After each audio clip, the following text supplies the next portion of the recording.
In different corners of the planet, the chilling stories of priests.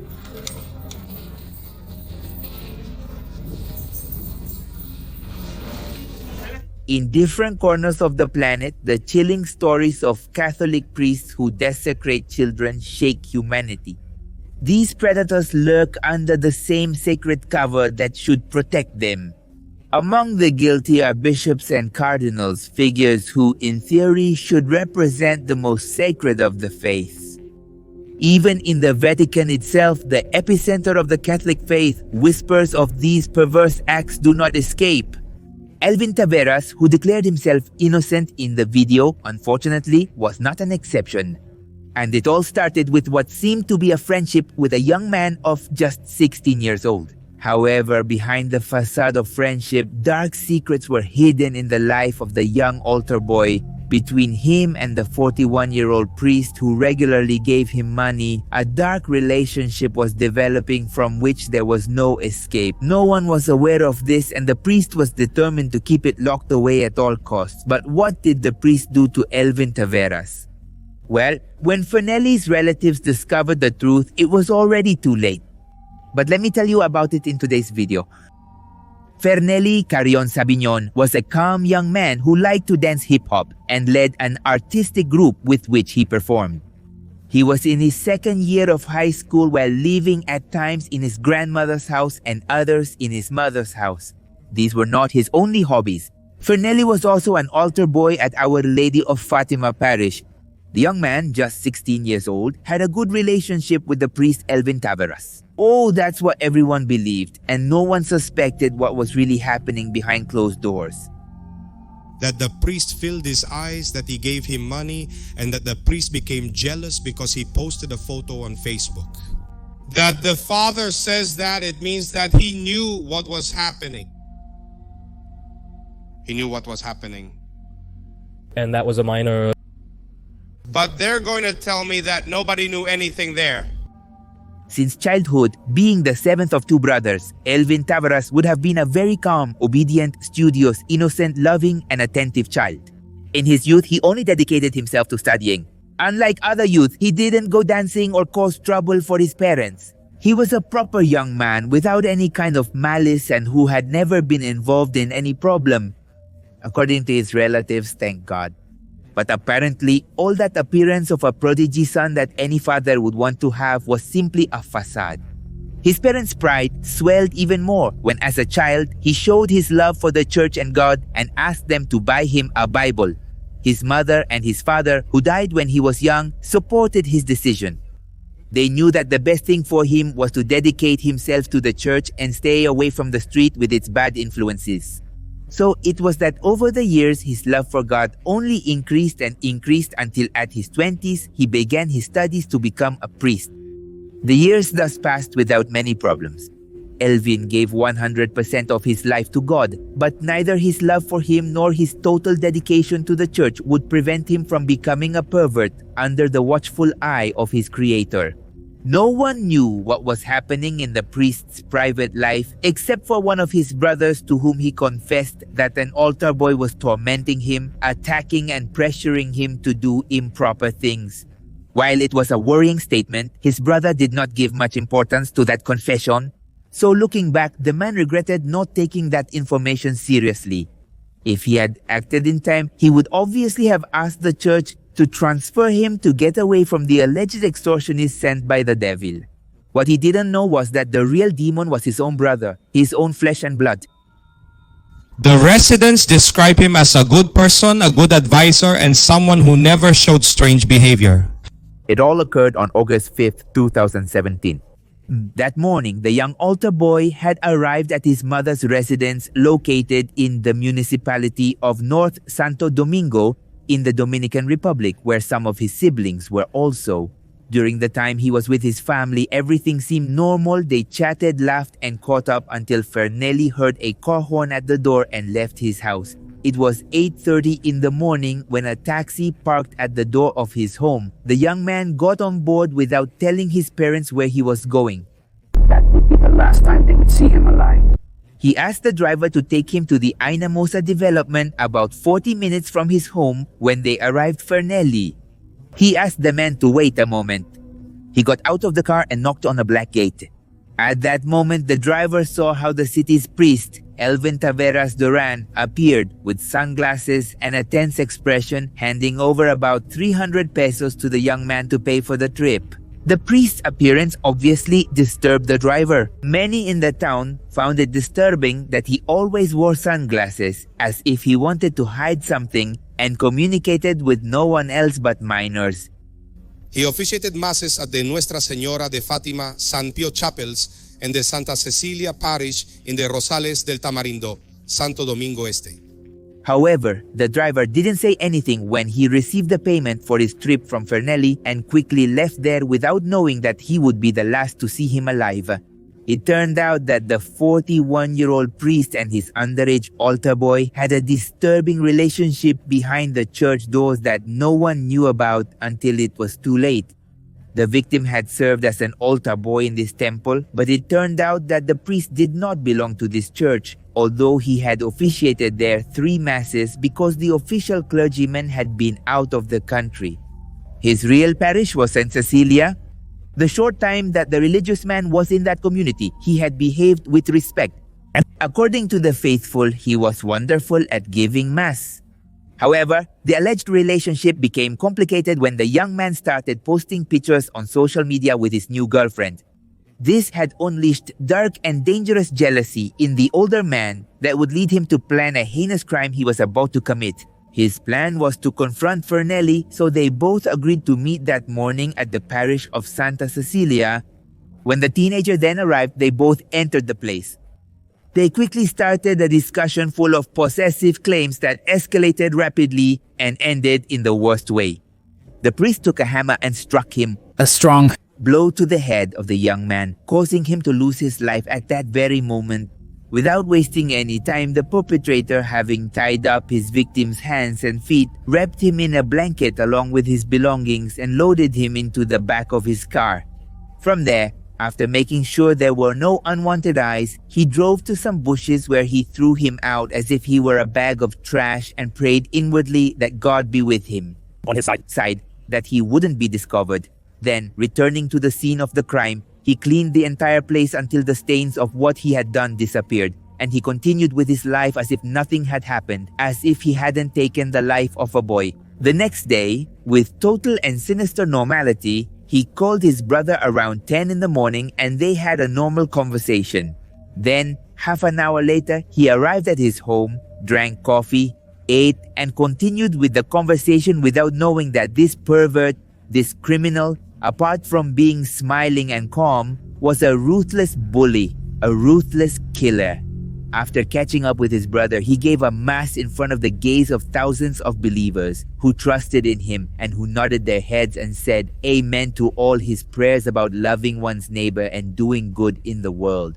Everyone obviously believed in his words without knowing that he had committed one of the worst sins on earth, which is thou shalt not kill. From the moment Fernelli stopped answering calls and messages, his family searched for him everywhere without any sign of the young man. His friends claimed that the day he disappeared, he had gone to secretly meet with the priest Elvin because according to them, he was going to give him some money. With this disturbing information, the parents and other relatives of the victim automatically accused the priest of the Santo Domingo parish of having something to do with his disappearance and reported it to the police. 4 agonizing days passed when the authorities showed up at the religious establishment where they interrogated this clergyman. Feeling cornered, he couldn't resist the pressure not only from the authorities but also from his God, and ended up confessing the abomination he had done. When the forensic examination was carried out at the crime scene, they couldn't find the hammer. In fact, to this day, it remains a mystery what happened to the weapon because the priest never revealed it. On the other hand, no one could believe that a man of God would have done something like this atrocity. Thus, after his confession, Elvin was arrested and taken to the Najayo Penitentiary in San Cristobal. He was not interrogated about the events. but interviewed at the time of his arrest to get the location of the body because he was not accompanied by his lawyer.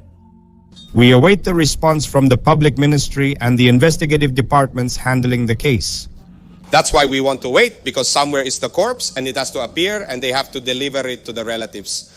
On August 9, thanks to the directions of this criminal, the lifeless body of the altar boy was found near Sabana Grande de Boya, on the side of the road that connects Villa Mela with the Monte Plata province, more than an hour away from his home. The body was transferred to a morgue where it was finally identified by his brother. The criminal, arrested hours earlier, was taken to the hospital after complaining of hand pain. He was transferred on Monday morning from the San Luis jail to the Admiral's Hospital due to health complications. There, the doctors found some disturbing wounds on his hands that they healed instantly.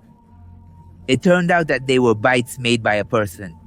The idea that they had been caused by his victim in an attempt to defend herself crossed the minds of the authorities, but unfortunately in the investigation, the authorities did not notice them at the time of the arrest. These marks obviously could have been key to the prosecution, but it could not be corroborated whether they were inflicted during his detention or before. The killer was then taken back to jail, where he was to be held in preventive detention for a year until the trial began. During that time, he decided to remain silent about what happened that fateful day. It seems like they are conducting investigations because they didn't come this morning. Supposedly, the prisoners tell me that the father was going to flip this morning. Although the church tried by all means to hide the crime, nothing strange of course that would not tarnish its reputation in the town, the disturbing information leaked to all media. Despite the overwhelming evidence against him, the criminal's family did not believe anything that was being said in the media. For them, it made no sense that the man they knew was the same one who had committed the crime. Even some neighbors in the community decided to defend him, unable to accept that the priest could do something like that. You know that religious fanaticism can sometimes be quite large. A good counselor. He was a man of God. He is a man of God, a counselor for everything. We can't complain about him. On the contrary, may God not have him in a bad place, that they don't consider him, because the devil is dirty and he is a man. And the thing is, besides, it was hard to assimilate something as traumatic as the fact that such a man had been close to their children all that time. The forensic report later revealed that the altar boy had received 2 blunt hammer blows to the head, and to make the case even more disturbing, the young man had not lost his life on the spot, lying agonizing on the ground until he was suffocated, and then his upper part was cut off with a bladed weapon, which never appeared, by the way. After the autopsy, the Remains were handed over to his relatives and buried in the city's municipal cemetery.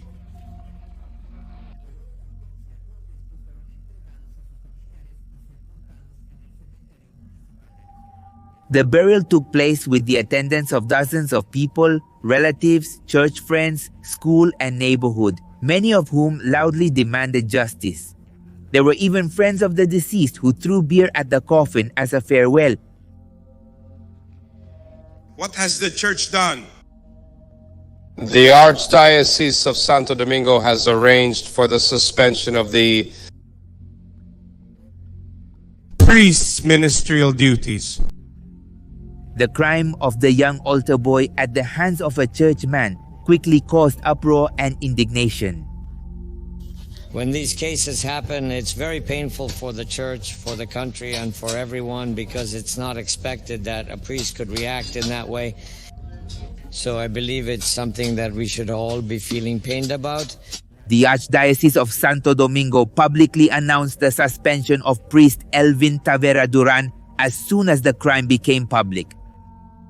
In addition, they expressed their willingness to cooperate with the investigations of the case and the judicial process. They accompanied the Fernelli family in their pain, asked for forgiveness, and dedicated prayer to them in the following masses. The Bishop of the Diocese of Bani, Monsignor Victor Masalis, said on his Twitter account that he joined in the prayer for the pain and the cry for justice of the family and all of society. Meanwhile, Priest Rogelio Cruz stated that the full weight of the law had to fall on the criminal because he affected the image of the church and tarnished the reputation of the priests. The victims' relatives, on the other hand, celebrated the religious institution's response to suspend the criminal and ask for forgiveness for the act. This restored their confidence and strength to seek justice. While the case was controversial from the first minute of the body's discovery, the police did not give any details of the crime to the media.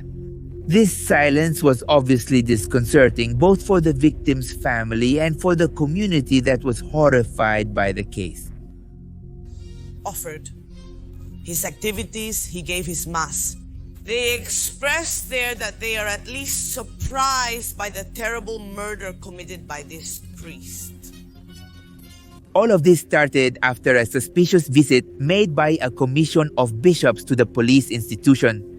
In that meeting, they asked the investigators not to disclose anything about the case until everything was resolved, as if the church was trying to hide the details of this event at all costs. But doesn't that seem strange to you? If it's that the church never hides its sins. Obviously, this is sarcasm. It made one think that if the church was pulling its strings so that nothing came to light, it was for fear that the atrocious and perverse acts of one of its priests would tarnish the reputation of the parish. Apparently, there were disgusting details that they did not want to come to light, and this silence only made things worse. And it is thanks to these kinds of acts that the Catholic Church has lost many followers, which of course is not the fault of the religion. Religion is good, or at least in my opinion, but it is specific people who do these atrocities.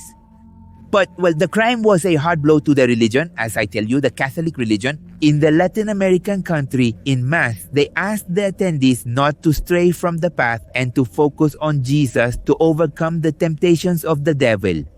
According to the police chaplain, the problem was not with the church but with sin. However, it is the church that does not protect the children and turns a blind eye to cases like this. It protects the abusers instead of the children. Its own priests. In the investigation of the case, the authorities did not rule out the possibility that there could be more people involved in the incident, in addition to the possibility of other potential victims of the clergyman. The reality was that they had no indications that more people were involved in the murder, but they had to consider all hypotheses. The trial then began on June 15th of the year 2018, when Taveras was transferred to the trial. It was the first time he answered questions from the media. To everyone's surprise, the priest declared himself innocent of having taken this boy's life. However, it was too late for that. The victim's family's defense not only accused this man of the altar boy's crime, but also initiated a civil lawsuit against the Archdiocese of Santo Domingo and requested compensation of 1 million pesos, about $17,000. The lawyer said that 50% of the compensation amount will be distributed among child-friendly institutions like United Nations International Children's Emergency Fund and Konani, and the other 50% would go as reparation for the damages caused to the family. Thus, throughout the day, the priest remained unflappable as he listened one by one to all the witnesses who provided a multitude of devastating testimonies against him. The first of all was the taxi driver who took Fernelli to the secret meeting that fateful day. The man did not hesitate to point out the accused as the man who opened the door to his victim that morning. And so, after an exhaustive investigation, it was confirmed that there is a hidden homosexual relationship between the priest and the altar boy that precipitated in the worst way when the young man tried to blackmail the man with the public exposure of a compromising video.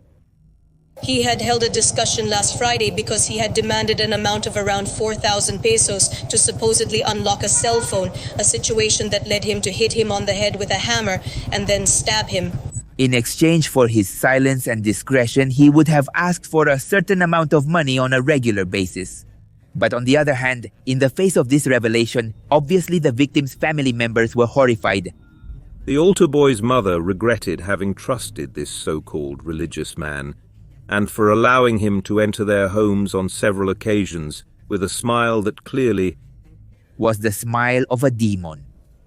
But not only the altar boy's family were disturbed by this, it turned out that the priest had also approached other little ones and teenagers from the residents of the Santa Cecilia parish, which was located near the curial house where the priest lived. These minors had received sweets from the religious man and sometimes even money. The mere idea that Pernelli might not be the only one who fell into the clutches of the perverse priest shook the entire community. The Candy Father was what the children and teenagers called this priest, Tavera Durán. All of this had caused the parents to be on alert. However, they never imagined how it would all end. One of the mothers, in fact, testified at the trial stating that she wasn't bothered by him giving gifts to her 7- and 9-year-old children. But when they came home with money and told her it was the priest who gave it to them, she got upset and went to confront him. She returned the money and banned him from giving her kids more sweets and cash. On the other hand, the Santo Domingo Judicial Court considered the evidence provided, which accused the priest of having intimately abused and killed Fernel and Carrion Sabignon, to be sufficient. The theory of provocation, the theory of anger, and the theory of defending oneself from a potential and imminent aggression were analyzed. There were 4 fatal wounds that were inflicted from behind. And according to that performed autopsy, he had been left in an agonizing state. He was finally accused of intimately abusing this altar boy for several years and systematically, and of having taken his life after an argument. Before hearing the sentence, the priest had the opportunity to make a statement, saying he was convinced that one day he would sincerely regret in front of the loved ones of his victim and asked for forgiveness. Finally, under the expectant gazes of everyone, the court sentenced the priest to the maximum penalty of 30 years in prison after finding him guilty of having taken the life of this boy with a hammer and a sharp weapon to this underage altar boy. He will also have to pay 1 million pesos in compensation. Finally, his loved ones had comfort. At last, the young man was going to be able to rest in peace with his aggressor behind bars for the rest of his life. The man was locked up in Najayo prison, where he will spend the last stretch of his life. The man of God, the one who professed love, in reality, was a ruthless being who took the life of a young man who was just beginning to live. 30 years, and it's still not enough because there's no way for the young man to come out of the cemetery, but the priest can at any moment, with a technical move or a pardon of those that are given after years of silence in the face of intimate abuses perpetrated by members of the church. Latin America today is at a turning point in the fight against intimate violence against children, whether female, male, and teenagers. Mostly altar boys, choir members, participants in church youth organizations, and workers in the institution's homes. It's time for the aggressors to stop receiving protection from the church and take full responsibility for their actions. They can no longer obviously hide behind the sacred cloak of their leaders nor evade the consequences of their action. They must pay for what they do. The fight against clerical abuse continues as more cases emerge. Unfortunately, accused clerics are often protected, with their harshest punishment being a transfer to another parish which fails to address the issue. These evil acts occur, and those who suffer them no longer want to be silenced. Let their aggressors pay for what they did. Their voices are silenced or ignored. Today they carry more weight. The authority of this country, they should do something because it's shameful. A child being an altar boy from such a young age, who knows how many years that father was abusing that child. Remember that on this channel, videos are uploaded on Monday, Wednesday, Friday, and Sunday. And one day of the week could be Monday. Remember that on this channel, videos are uploaded on Monday, Wednesday, Friday, and Sunday. And one day of the week, an interview is uploaded with someone who had a complicated life or who was in prison or things like that.